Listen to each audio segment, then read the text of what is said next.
Traigan de vuelta a nuestras niñas. Con carteles como este, personalidades de todo el mundo exigieron la liberación de las más de 200 niñas o jóvenes secuestradas por el grupo Boko Haram, un grupo terrorista para unos, secta islamista para otros, que desde hace meses intensificó la campaña de terror que comenzó en el 2009 tras la muerte de su líder Mohamed Yusuf. Catapultados hoy a una triste celebridad con el secuestro de jóvenes escolares que pecaron al estudiar en vez de casarse. No por nada Boko Haram significa la educación occidental es pecado. El presidente Jonathan Goodluck demoró 3 semanas en hablar del tema y las potencias más o menos al mismo tiempo en ofrecer ayuda. Ocurre en el país más poblado de África, la primera economía del continente. Con el petróleo representando el 90% de las exportaciones, han sido la tecnología y el cine los impulsores también del desarrollo del país, que es llamado Nollywood, pero donde la vida, si es de una película, es de terror. Más del 60% vive con menos de $1 al día. La esperanza de vida ronda los 50 años. La ex colonia británica tiene tristes récords. Top 10 de muerte de niños al nacer. Top 1 en menores sin ir al colegio. Y en muertes también por SIDA. Un gigante, pero con pies de barro. La primera dama se llama ni más ni menos que paciencia, algo que ya se les acaba a los nigerianos. Y el presidente Goodluck, buena suerte. Buena suerte ha tenido él, dicen miles de nigerianos, no nosotros, cansados de la corrupción y la ineptitud del gobierno central. Comienza Cable a Tierra. Hola, ¿cómo están? Bienvenidos a Cable a Tierra. Hoy vamos a hablar de Nigeria, pero no solo de este secuestro que tiene consternada la opinión mundial, sino específicamente también de este país. ¿Cuáles son las razones de la violencia que estamos viendo hoy en día? ¿De qué país hablamos cuando hablamos de Nigeria? Y para eso nos acompañan dos de nuestros panelistas habituales. Andreas Feldman, muchísimas gracias por estar con nosotros. Bienvenido a Cable a Tierra. Él es doctor en Ciencia Política y además académico del Instituto de Ciencia Política de la Pontificia Universidad Católica. Robert Funk, bienvenido también, panelista habitual de Cable a Tierra, doctor en Ciencia Política, académico también de la Universidad de Chile y columnista, lo vemos en numerosas ocasiones ahí de columnista de diversos temas. Bienvenidos a ambos y antes los quiero invitar, antes de que empecemos a hablar del tema específico de este secuestro, cómo se produce, los quiero invitar a revisar una gráfica para poner en contexto de qué país estamos hablando cuando hablamos de Nigeria. Así que vamos a ir a revisar una gráfica para poder entender un poquito más de este país. Vamos a ver entonces Nigeria. Ahí está, Nigeria. Población 177 millones de personas, el más poblado del continente africano. Un crecimiento del 2013 de 6,2%. Llevaba en los últimos años un promedio de 7%. El PIB per cápita son $2.800. Imagínense, Chile está peleando por llegar a los 20.000, o sea, para que se haga una idea de la comparación. Pobreza, 61%. 61% de los habitantes vive con menos de $1 al día. Esperanza de vida, 52 años. Chile tiene algo así como 75. Y el presidente Goodluck Jonathan, el desempleo 24%, uno de cada 4 nigerianos no tiene en qué trabajar. Y si hiciéramos una descripción muy a grandes rasgos, uno podría decir que está el norte, donde está concentrada la población musulmana y la pobreza además, y un sur con mayoría cristiana y con un cierto desarrollo mayor. La primera potencia económica además ha superado, según las últimas cifras, a Sudáfrica. Vamos a conversar entonces ahora de la contingencia con Robert y con Andreas. A ver, lo primero que uno se pregunta antes de hablar específicamente del secuestro, porque tengo una nota preparada sobre el tema, es ¿qué es Boko Haram? Pues claro, uno puede decir, uno sabe que surgió como por ahí por el 2002 y que significa, según varias interpretaciones, uno dice que pecado prohibido el nombre, otro dice que significa que la educación occidental es pecado, pero eso es en términos generales. Pero Andreas, ¿qué más podemos decir de qué es Boko Haram? Bueno, no sabemos mucho de Boko Haram, más allá de las acciones que hemos visto y el hecho que está, digamos, en una situación de insurrección desde el 2009. Es un movimiento integrista que funciona, digamos, en la parte norte de Nigeria. Como tú explicaste, la parte norte de Nigeria es la que concentra la población musulmana. Es un grupo que tiene como objetivo político crear, digamos, una república islámica o un estado islámico de carácter integrista, exegético en el sentido de utilizar, digamos, de manera o aplicar de manera explícita y de manera literal, exactamente, exegética, literal, digamos, las Sagradas Escrituras. conservador, y que, como muchos de estos movimientos, ¿no?, en muchas partes del mundo, y hemos conversado en el programa mucho sobre esto, utilizan la violencia como un método para lograr esos objetivos. Ahora, un tema que creo que es importante es que Nigeria está en una situación de conflicto armado interno, que tiene dos frentes. Uno es el frente de Boko Haram, y después hay otro frente de conflicto armado interno en el sur del país, que es otro conflicto que tiene que ver con la emergencia de del Frente para la Liberación del Delta del Níger. ¿De cuál vamos a hablar? Entonces, el país enfrenta dos grupos armados que tienen visiones distintas, pero que tienen al país en una situación de seguridad muy compleja.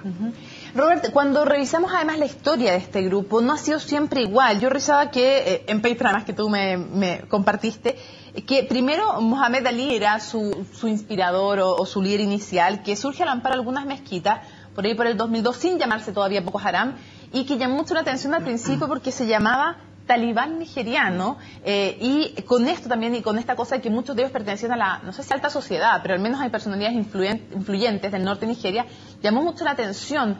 Y luego volvió en el fondo a su pueblo original después de tratar de crear una comunidad separatista que aplicara fielmente el Islam.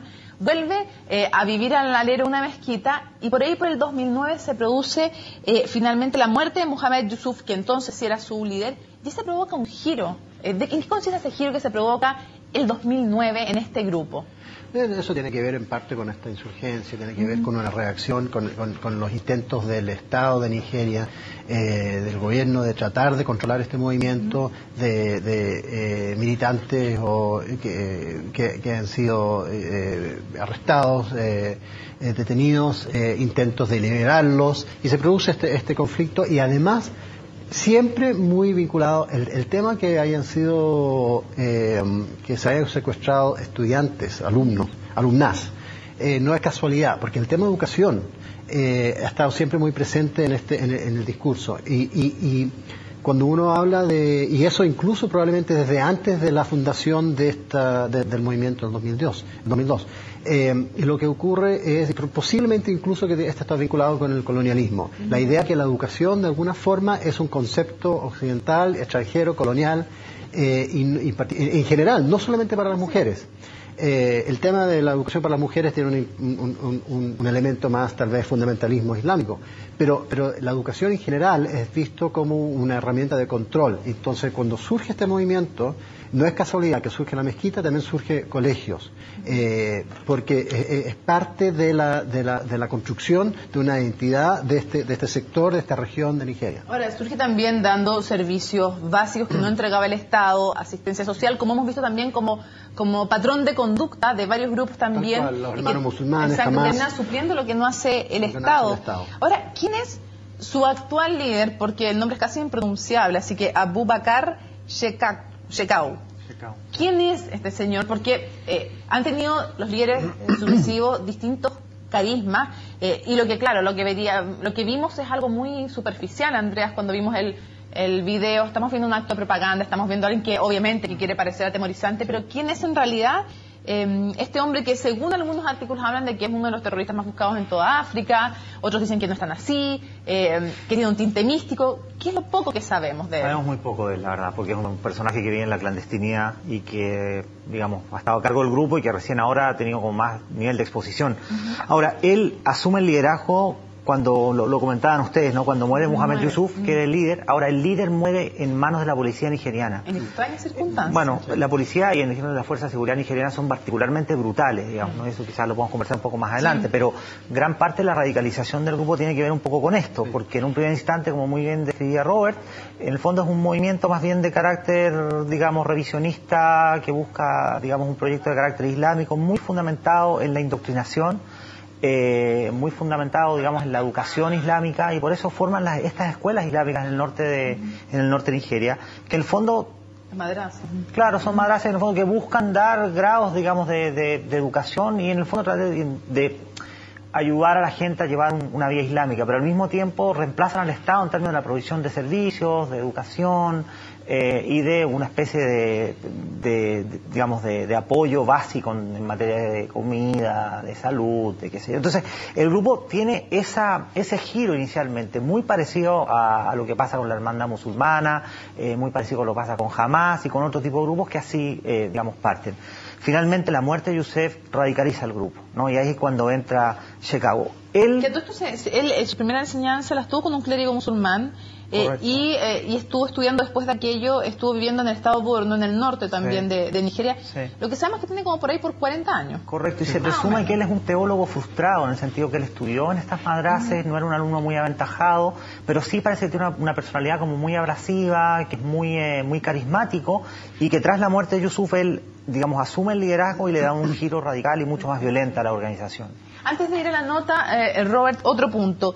¿Quién apoya a este grupo en Nigeria? ¿Cuenta con apoyo? Porque hay una mayoría musulmana en el norte del país, como decíamos, los cristianos están más bien en el sur, pero es el Islam de verdad, es el Islam que es pacífico, que no es violento, que no piensa que la violencia sea un método de lucha. Entonces, ¿tiene apoyo o no? ¿Y cuánto del tema que hablábamos, que ya esbozaba Andreas, de la forma en que se ha combatido este grupo, a este y a otros? En los 80, por ejemplo, el Mitatsine también fue combatido con mucha ferocidad, con ejecuciones, con desapariciones, con incautación de propiedades. ¿Cuánto también de lo que ha hecho el Estado le ha servido para expandirse? Bueno, siempre es difícil saber exactamente qué apoyo tienen estos grupos, porque las encuestas confiables, etcétera. Pero sí se nota, por ejemplo, justamente el fenómeno que tú mencionas, que aparentemente las medidas que ha tomado el Estado, que no es un Estado, de partida no es un Estado particularmente popular o querido en general, y particularmente en el norte, marcado por la corrupción y todas las cosas que conocemos,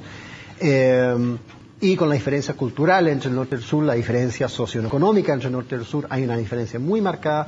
El sur, el petróleo, Nigeria ha crecido muy rápidamente en los últimos 10 años, pero eso por el petróleo, que está concentrado en el sur, por lo tanto el norte siente que ha sido dejado de lado. Y es una fuente de apoyo. Y la segunda fuente tiene que ver con la reacción que ha tenido el Estado. Y eso es bien curioso, porque uno ve estos videos, uno ve las acciones que han tomado, son acciones que apuntan en contra de la población. Uno creería que, por lo tanto, pero el Estado es incapaz de reaccionar a esto. De hecho, se ha informado, hay reportajes que dicen que las Fuerzas Armadas nigerianas sabían unas horas antes del ataque que esto iba a venir, y no reaccionaron, y además cuando viene el ataque eso dura como un día entero y las Fuerzas Armadas nunca llegaron. Entonces también dice mucho respecto a la capacidad o la incapacidad del Estado y el Estado de Derecho en esa región. Bueno, justamente ya mencionabas cuando pasó lo que pasó. ¿Qué pasó este secuestro de más de... Las cifras son variables, pero aproximadamente hablemos de 270 niñas, varias de ellas logran escapar. Son jóvenes que cometieron el terrible pecado para este grupo de querer estudiar en vez de casarse. Vamos a ver en la nota que preparó Sofía Brink de qué se trató.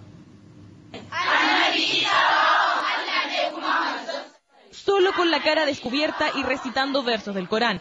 Así fue la primera imagen tras casi un mes de algunas de las más de 200 niñas secuestradas en el norte de Nigeria. Desde que el 14 de abril desaparecieran de su escuela en la localidad de Chibok, al norte del país, no se había tenido ninguna noticia de ellas.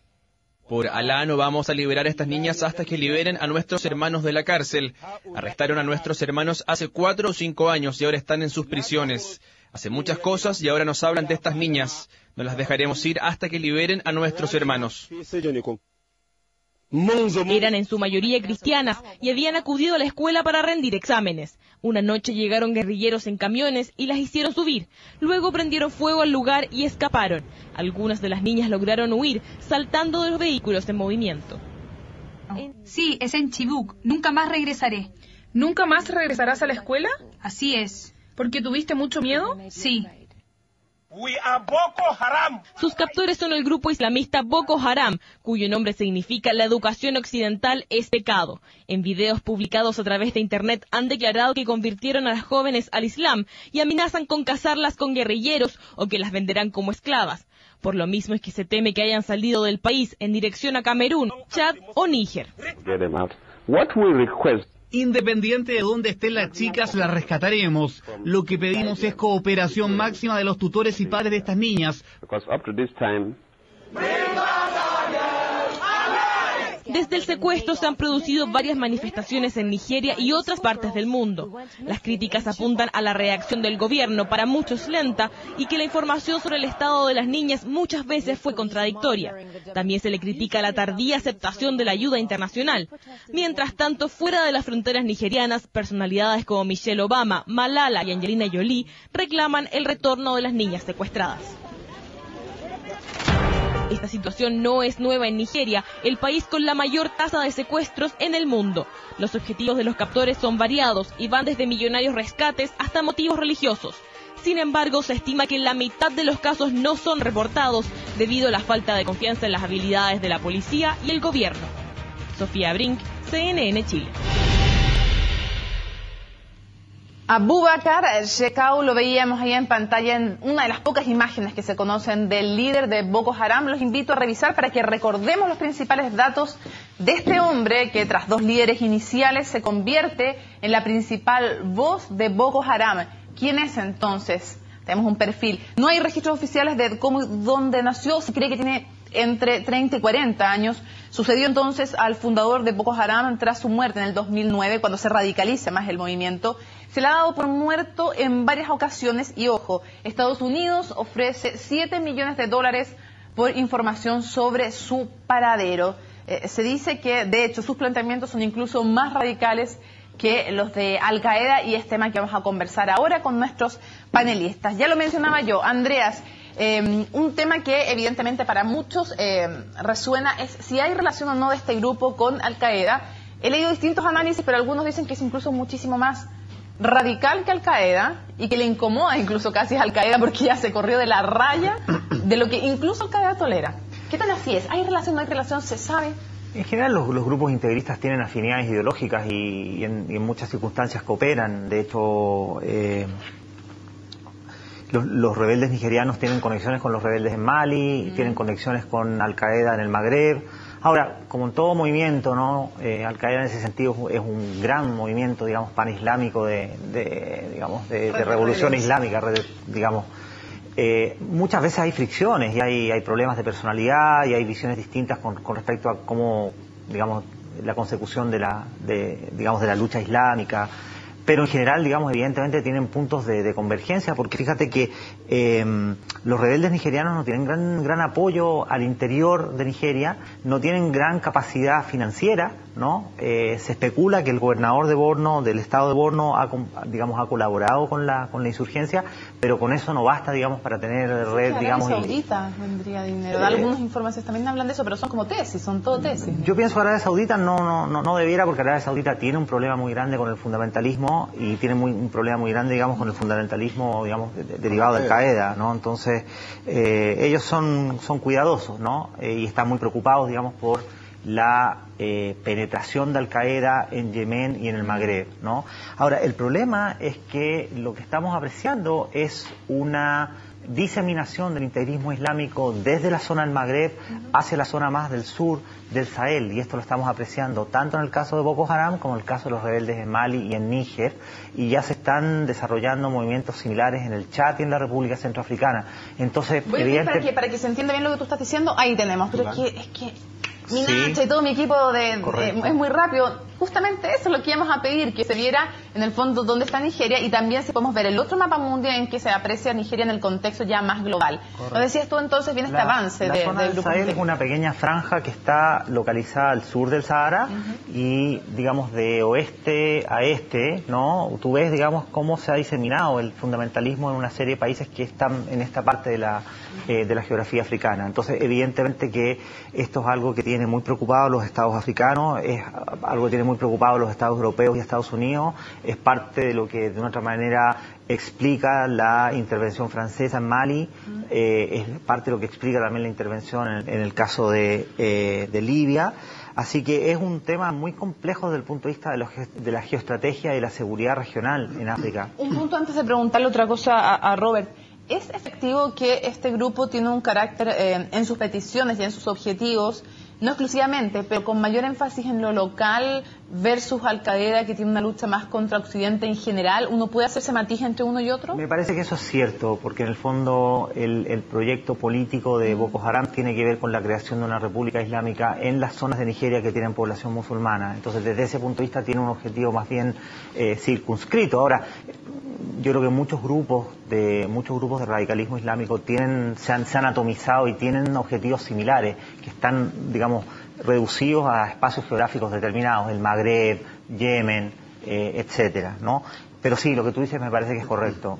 Robert, bueno, ya sabemos, escuchamos en el video algunas de las peticiones. Ellos quieren fin a las expropiaciones que les quitaron sus bienes, liberación de los presos también, castigar el asesinato de su fundador, pero eso es como lo más fácil de cumplir, esa es la agenda cumplible, pero después tiene otras cosas que son incluso contradictorias, desde que se convierta el presidente de Nigeria al Islam, hasta dividir el país en dos y que el norte sea islámico, pero después quieren que toda la Nigeria sea una república islámica. Yo quisiera preguntarte por cómo reaccionó la comunidad internacional y las críticas a la lentitud respecto a su reacción. ¿Y a qué lo atribuyes? Sí.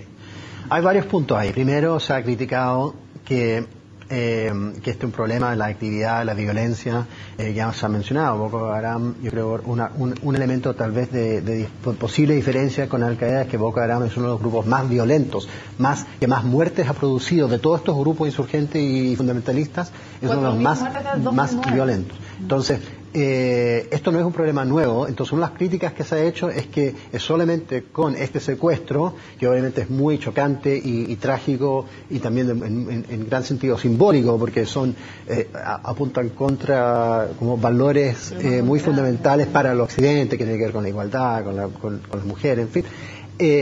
Y la crítica es que es eso que hace que el Occidente ahora reaccione cuando ya Nigeria ha vivido un periodo de varios años de extrema violencia, particularmente esta región. Primera crítica. Segundo, ¿qué efectivamente puede hacer Estados Unidos? Se habla de la comunidad internacional, pero básicamente todo el mundo mira hacia Estados Unidos. Y un punto es que Nigeria ha estado bastante reticente a aceptar ayuda. Yo sé que Israel ha ofrecido ayuda, Estados Unidos ha ofrecido ayuda en términos de localización, de satélites, de inteligencia. Nigeria no ha querido aceptar esa ayuda por un tema de orgullo, probablemente también por un tema del legado del colonialismo, donde no quieren tener que depender en otros países, y también porque hay un tema ahí de imagen y muy fuerte, que no quiere parecer que Estados Unidos de nuevo, y esto ha sido algo que yo creo que el presidente Obama ha tenido muy presente en todas las reacciones que ha tenido desde Siria, Libia, etcétera, encontrar el equilibrio entre cumplir con sus obligaciones internacionales y reaccionar, pero al mismo tiempo no parecer que Estados Unidos está haciendo lo que han hecho presidentes anteriores, meterse, ¿no es cierto?, en situaciones internacionales, impactar sobre la soberanía de otros países. Entonces, por lo tanto, da la impresión de lentitud, pero en realidad es bastante difícil, las opciones son bastante limitadas, dado que el gobierno no lo quiere aceptar y Estados Unidos tampoco quiere actuar con demasiada fuerza. Y uno, ya vas a hablar de la política interna, pero a nivel general, Andreas, ¿cómo uno puede entender que cuando no puede tomar la solución por sus manos el presidente, Goodluck Jonathan, que irónico el nombre, lo comentábamos al comienzo, bueno, harta buena suerte tiene, porque él llegó a todo esto por casi una cosa fortuita de la presidencia, pero está bien su nombre, pero cuando él no puede solucionar el tema, rechaza además ayuda durante mucho tiempo, se demoró harto en aceptarla, pero además estuvo callado 3 semanas, o sea, frente a un grupo que es cierto, se hizo más famoso, entre comillas, el 2011 cuando ataca instalaciones de la ONU y mata a 23 personas, pero frente a un hecho que conmociona tanto la opinión mundial, ¿cómo políticamente se puede estar callado en un país 3 semanas y además darse el lujo de rechazar ayuda del exterior para ubicar a estas chicas? Lo que pasa es que creo que estamos leyendo en una llave como súper occidental y como un poquito descontextualizada el conflicto en Nigeria. Yo creo que lo que dice Roy es súper cierto, o sea, el conflicto, la guerra, el conflicto armado interno en la zona norte de Nigeria ha sido devastador. Hay regiones enteras que han estado sometidas a estado de emergencia, como Borno, Yobe, Adamawa, que han estado, digamos, en una situación realmente donde sucesos de violencia se repiten todos los días, donde este grupo, digamos, esclaviza, recluta niños soldados, hay digamos, masacres, digamos, y después está todo el tema, digamos, de las fuerzas de seguridad que son tan brutales como, digamos, con distintos métodos, pero tienen, digamos, una política de contrainsurgencia extremadamente brutal. Entonces, desde ese punto de vista, el secuestro de estas niñas, digamos, no genera gran revuelo en Nigeria, ¿no? En cierto sentido. Es un pueblo que fue atacado 4 días después del secuestro, no, 5 días después del secuestro, y que llegó la BBC hasta el lugar, escoltada por 40, tú me mandaste el video y decía... que los decían cómo en se ese video se mm. aprecia exactamente Sí. lo que yo te estoy... El corresponsal de la BBC recorre las zonas, digamos, del conflicto y dice, bueno, hay, digamos, decenas de poblados que están totalmente destruidos y la población ha sido abandonada por el Estado, no hay ningún tipo de preocupación. Entonces, ¿cómo ahora, que en el fondo están siendo presionados por Occidente, realmente reaccionan, ¿no? Yo agregaría un punto, llevándolo casi al nivel más global. Hoy en día hay algo como 30, 40 millones de esclavos en el mundo. Hay más esclavos hoy día que en la época de la Biblia. Ahí está el problema de tráfico humano. El problema del secuestro es parte de un movimiento de flujo y negocio de tráfico de humanos y de esclavitud, que es un problema que tampoco se discute a niveles de organismos internacionales, pero que también refleja de alguna forma, tal como este caso, el abandono del Estado, la incapacidad de muchos estados en África, en Asia, de básicamente controlar su territorio y imponer algún tipo de Estado de Derecho. Hacemos una pausa en Cable a Tierra y al regreso vamos a hablar de este país, Nigeria, ahora la principal potencia económica de África, el país más poblado del continente negro, pero queremos saber más y lo conversamos al regreso en Cable a Tierra. Continuamos en Cable a Tierra conversando de Nigeria y antes de que hablemos de qué país estamos conversando, vemos unos breves datos sobre un perfil de algunos de los récords que tiene, que son bastante tristes. Podemos decir que es el primer país con más muertes por SIDA, el segundo puesto de más personas con SIDA viviendo en ese país. Un cuarto de los niños están desnutridos. El 50% de las mujeres no sabe leer ni escribir. Es el primer país, además, en el mundo de niños sin colegio. Se habla de 10 millones de niños que no van al colegio. Y es el 10º país, además, top 10 en muerte de niños recién nacidos. Récord todos terribles que nos hablan de este país. Yendo más a la profundidad, Robert, un país que limita además con Chad, con Camerún, con Níger, con Benin. ¿Qué es? Es una ex colonia que es británica. ¿Qué más podemos decir, antes de hablar de su historia, de su presente? ¿Qué más podemos decir en términos generales del país? Bueno, es uno de los países más importantes de África, más grandes en términos de población, con la economía probablemente más grande, un debate, porque cambiaron la forma que lo calculan, así que, pero número uno, número dos de África, que basa su economía en el petróleo, pero no solamente en el petróleo, curiosamente, a pesar de esa tremenda pobreza, tiene un PIB no menor, y tiene industrias como construcción, como cemento, tiene industrias, incluso está tratando en ciertos sectores de desarrollar sectores tecnológicos, y le ha ido bastante bien. Se mencionó el tema de la industria del cine. Entonces es un país que es extremadamente importante, estratégicamente ubicado también en África. Vamos a pedir mapa de nuevo para poder verlo nuevamente dónde está ubicado en relación al mundo, Nigeria, para que veamos que está no en el cuerno de África como hemos hablado, sino que en el otro, así como en el Recoveco, ahí está, en el Golfo de Guinea, justamente, ahí está. Ahí pueden ver dónde está ubicado. Golfo de Guinea está Nigeria. Entonces, es un país que realmente podría, a pesar de esas tasas de mortalidad infantil y enfermedades que tienen, es un país cuya población está creciendo mucho, que podría llegar a casi 500 millones en los próximos años. Y por lo tanto, y en ese sentido también va a superar a Sudáfrica porque tiene un nivel de crecimiento interno bastante importante. ¿Cómo se formó como país finalmente? ¿Cuál es un poco la historia someramente de Nigeria? ¿Qué podemos decir? Porque claro, desde ser colonia y el 60, si no me equivoco, se independiza. Sí. Es una historia bastante común en África, ¿no? Es una excolonia británica que se independiza en el año 1960. Parte del hecho que la población del norte sea musulmana tiene que ver con la existencia de un califato antes, que digamos se desarma en el año 1904 y de ahí digamos entra como dominio inglés, pero se independiza con el movimiento digamos de descolonización en los años 60. Ahora, digamos, yo agregaría un poco lo que dijo Robert, que digamos Nigeria es un país extremadamente importante en África porque es el país más poblado. De hecho, 1 de cada 5 africanos es nigeriano. 177 millones de habitantes. Correcto. Es un país que tiene, digamos, un desarrollo importante, tiene una pequeña élite bastante ilustrada, que ha sido educada en Occidente, en Estados Unidos, pero particularmente en Inglaterra. Y es un asunto, digamos, de densidad, de volumen, ¿no? Es un país que tiene, digamos, desarrollo de industria pesada. ¿Y por qué es importante geopolíticamente? Geopolíticamente, por el hecho de que está ubicado en una zona muy importante, es como la potencia, es el país más poblado de África, pero es una potencia en África del Oeste, que es una de las zonas más desarrolladas de África, ¿no?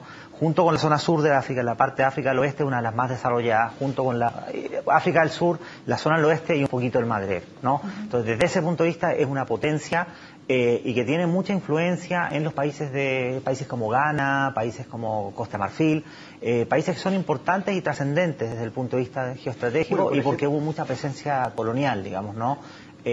Cosa que en muchos países del interior no tuvieron una presencia tan importante. El delta del río Níger es muy importante desde el punto de vista, digamos, de la producción agrícola y recientemente por el petróleo, pero siempre ha sido, digamos, un sector geográfico importante, relevante en la geografía africana. Y su ubicación le permite exportar petróleo a diferencia del Medio Oriente, por ejemplo, no tiene que pasar ni por Suez, ni por el Golfo, y ni por el Cuerno de África, que es complicado en términos de seguridad. Entonces tiene mucho más acceso. También, Guinea también se está volviendo más, incluso han bajado las tasas de secuestro del Cuerno de África y del Golfo de Adén finalmente, y ahora por eso mismo, porque justamente porque ha aumentado tanto el comercio en ese sector, pero le facilita de todos casos la salida a este hemisferio y a Europa sin pasar por esa otra región. Revisemos un poco también de algunas informaciones o datos que son interesantes sobre la población que vive en Nigeria. Y sobre eso tenemos una gráfica preparada que nos da cuenta un poco de qué perfil de población estamos hablando en un país donde la verdad hay 52 años como esperanza de vida. Ahí lo tenemos, ya se lo dijimos, que era el país más poblado de África. 200 grupos tribales conviven en esta nación. El 63% de esta nación, que es una nación joven, tiene menos de 25 años. 50% aproximadamente musulmanes, 40% aproximadamente de cristianos. Entre otros, se habla inglés, Hausa, y 500 dialectos se hablan en Nigeria. Pero además les podemos contar que, en promedio, cada mujer tiene en Nigeria 5 hijos. Y como se lo decíamos, además, el país con menos niños escolarizados, con más niños sin escolarizar, 10 millones de niños que no van al colegio. Dicho esto, hablemos un poco también de la economía. Ya mencionábamos someramente algo de la economía y voy a aprovechar de inmediato de hacer unos gráficos que tenemos y de datos que tenemos sobre la economía de Nigeria. Vamos a hablar de esa economía, y es una economía que tiene, de hecho, es ahora, según algunos, la primera economía de África. Hay una discusión con Sudáfrica que dice que son medias truchas, por decirlo en un español coloquial, la forma en que se está midiendo ahora el PIB de finalmente Nigeria, pero bueno, la cosa es que según algunos reportes ya pasó a Sudáfrica. El PIB per cápita es $2.800, en eso anda mucho mejor Sudáfrica. 6,2% de crecimiento en el año 2013, 95% de las exportaciones son solo petróleo, y es la segunda industria mundial de cine, está ubicado en Nigeria, Nollywood, como le dicen, porque Bollywood de India es el primero, después viene Nollywood y después Hollywood. Muchachos, ¿qué más podemos decir, Andreas, de la economía nigeriana? Bueno, la economía nigeriana es importante y es el país, digamos, que tiene el PIB más amplio en África por su tamaño. Es un problema de tamaño, ¿entiendes? O sea, no es un país muy desarrollado, por el contrario, como hemos visto en las cifras, ¿no? Un país bastante subdesarrollado que ha tenido, digamos, la maldición, digamos, de la industria petrolera, que al principio parece ser una bendición, pero luego toda la economía empieza a depender, monoproductor de petróleo, con todo lo que eso genera en términos de tensión social, de violencia, de una serie de fenómenos que vemos a diario en en el caso de Sudáfrica, de Nigeria, disculpa. Entonces, es un tema de volumen, ¿no? Es una economía más bien muy subdesarrollada, muy precaria, que tiene algunos islotes, digamos, de desarrollo, de industria pesada. Nigeria, como muchos países en América Latina, también tuvo una especie de desarrollo incipiente de sustitución de importaciones que le permitió desarrollar algún tipo de industria pesada, pero eso conforme ha pasado el tiempo ha ido decayendo mucho, y eso tuvo también que ver con el desarrollo de la industria petrolera. Todo ha sido vertido hacia esa industria. Y después, un punto que yo destacaría que es importante es que, bueno, es un país que por el tamaño de su población, evidentemente que tiene un desarrollo agrícola muy importante, ¿no? Porque gran parte de la población vive como parte vive de la agricultura de subsistencia. Entonces es un elemento muy importante. El comercio también es un elemento muy importante, porque por el mero tamaño de Nigeria lo convierte en un gran socio comercial de muchos de los países en esa región. Yo agregaría, hay un tema ahí que no es parte de la economía, pero afecta mucho la economía, que es la corrupción. Como muchos países que dependen del petróleo, pero también como muchos países en África y como muchos países que tienen problemas de Estado de Derecho y de gobernanza, tiene un problema de corrupción muy fuerte. Y eso ha afectado la capacidad de transformar esa riqueza también en diversificar la economía y en distribución de ingresos, en llegar a la población. Hay un ejemplo muy concreto. Cuando el presidente del Banco Central criticó que le parecía que habían fondos de la industria petrolera que no estaban siendo bien dirigidas hacia el Estado, sino que hacia básicamente bolsillos privados, la reacción del presidente Jonathan fue de echar al presidente del Banco Central. En vez de solucionar el problema, echó al presidente del Banco Central.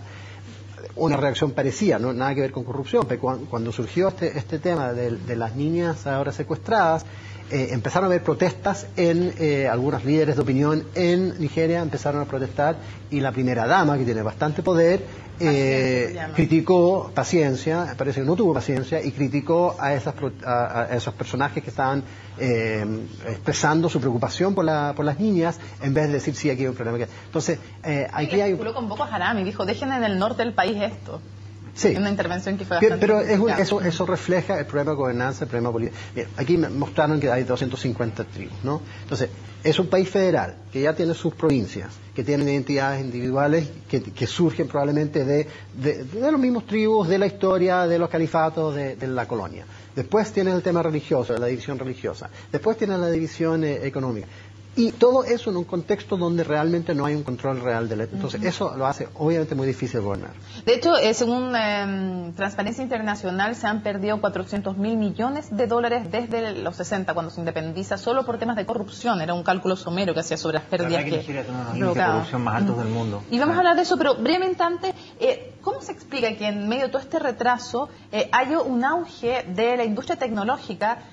Tienen como 190 millones de tarjetas SIM en este país, impresionante, y está desarrollando tecnología y desarrollando más mucho el cine. Ambas industrias juntas representaban antes aproximadamente el 1% del PIB, y hoy 120 millones de tarjetas SIM, y hoy representan el 9%. ¿Cómo se logra este polo de desarrollo? Y que en el cine está ubicado en Lagos, que es una ciudad que tiene como 8 millones de personas, pero que termina siendo la segunda industria del mundo en este país. Suena como raro. Bueno, de nuevo, yo creo que tiene que ver con las economías de escala, es meramente por tamaño, mercado. Y bueno, Nigeria tiene know-how, tiene bolsones de desarrollo importante en medio de este caos, digamos, de ingobernabilidad y de pobreza. Es como, en cierto sentido, parecido a lo que tú podrías, no sé, ver en la India o incluso en menor medida en Brasil, ¿no? Son países subdesarrollados, pero que tienen polos de desarrollo muy importantes, donde hay un sustrato muy pequeño de la población, pero que es hipereducada, que tiene comercio, que tiene vínculos con la propia China, la propia China, correcto. O sea, es ese tipo de patrón. Y es, en ese sentido, Nigeria es un país muy influyente, no llama la atención. El problema es que es un país, yo diría, y esto es bastante serio lo que voy a decir, probablemente uno de los países peor administrados en África. Eso es harto decir, ¿no? Es harto decir eso, ¿no? Para ganar en el ranking. Sí. Bueno, y si tuvieras que mencionar para ambos, ¿cuáles son los principales talones de Aquiles de Nigeria? Ya nombramos el tema de la corrupción, se pueden profundizar en aquello, pero si no, ¿qué otras cosas más? Porque yo lanzo ahí que, por ejemplo, antes estamos siempre atentos y las noticias venían respecto a la piratería, no del Golfo de Guinea, donde está ubicada Nigeria, sino del Cuerno de África, Golfo de Adén, veíamos que había toda una serie de preocupaciones allá, Somalia, frente a Somalia, todos estos piratas, y resulta que las últimas cifras de organismos internacionales de seguridad dicen que está migrando incluso parte de la piratería para el lado de Nigeria. Eso podría ser un tema porque implica el comercio, porque implica el traslado de bienes, pero ¿qué talones importantes de aquí les detectan ustedes en Nigeria? Para mí, esto quizá una deformación de lo que me interesa estudiar, tiene que ver con los temas de seguridad. Yo creo que básicamente Nigeria ha tenido una historia de fraccionalismo muy importante. Recuerda que en los años 60 una guerra civil cruentísima en Biafra, que es una zona en la parte del sur, y hoy en día se especula mucho que, digamos, que estas fuerzas centrípetas de lugares que por distintas razones, lo que contaba Robert en el sentido de la composición misma de la población, que es un verdadero crisol, ¿no? De etnias, de tribus, ¿no? Genera, digamos, que el proyecto político no sea realmente real, es como que estuviera pegada así con scotch el país, ¿no? Entonces, el gran talón es que este Estado federal realmente débil como es, corrupto como es, brutal como es, tiene grandes dificultades para mantenerse como un proyecto político unificado, ¿no? Y lo que estamos observando es un Estado súper fraccionado, donde hay grandes niveles de violencia, tanto en el norte como en el sur, y donde en cualquier momento puede haber, digamos, una crisis que sea terminal en términos de fraccionar Nigeria como Estado. No sería realmente descabellado pensar algo como eso. Robert, ¿cuáles son para ti los talones de Aquiles del país? Yo creo más o menos lo mismo, pero también con deformación profesional yo me referiría a las instituciones. Aquí este es un país, cuando yo me refiero a problemas de corrupción o de Estado de Derecho, nos estamos refiriendo a las instituciones.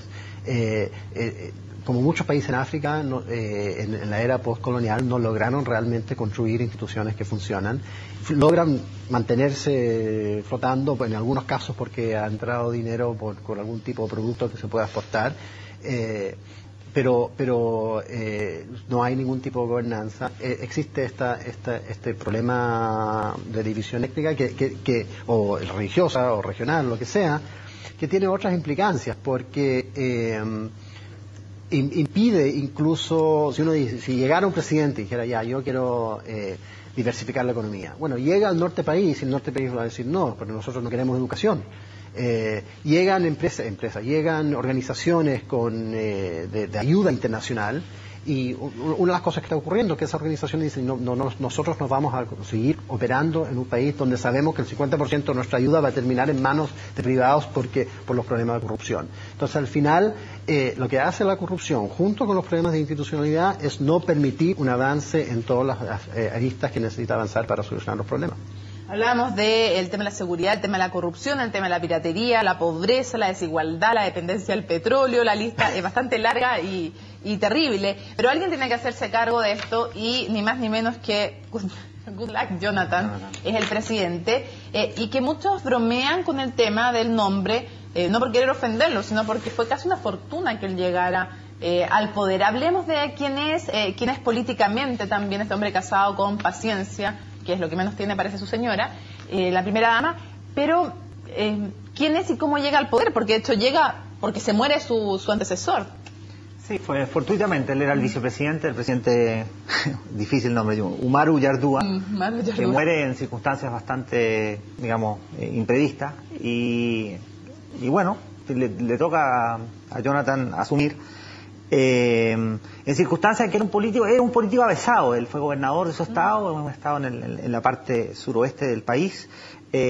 Ha tenido, digamos, una carrera política importante que se vio truncada básicamente por un escándalo de corrupción. Él salió de su puesto porque fue impugnado por un escándalo de corrupción, y luego Yar'Adua lo toma que era musulmán. Yar'Adua lo toma a él porque era un político cristiano, y básicamente como fórmula es una fórmula que aglutina y que le da resultados electorales. Y durante el gobierno de Yar'Adua, Goodluck Jonathan fue más bien una figura un poquito no muy rutilante, ¿no? Pero por condiciones fortuitas a él le toca asumir el poder. Ahora, quisiera decir una cosa que tiene que ver con... Tiene elecciones el próximo año. Correcto. En febrero. Nigeria, con respecto al tema de la institucionalidad, digamos, probablemente la institución más importante en Nigeria son las Fuerzas Armadas. Nigeria tiene una historia de enorme inestabilidad política en la cual las Fuerzas Armadas han ostentado el poder de manera intermitente. Muchos de los presidentes de Nigeria fueron militares.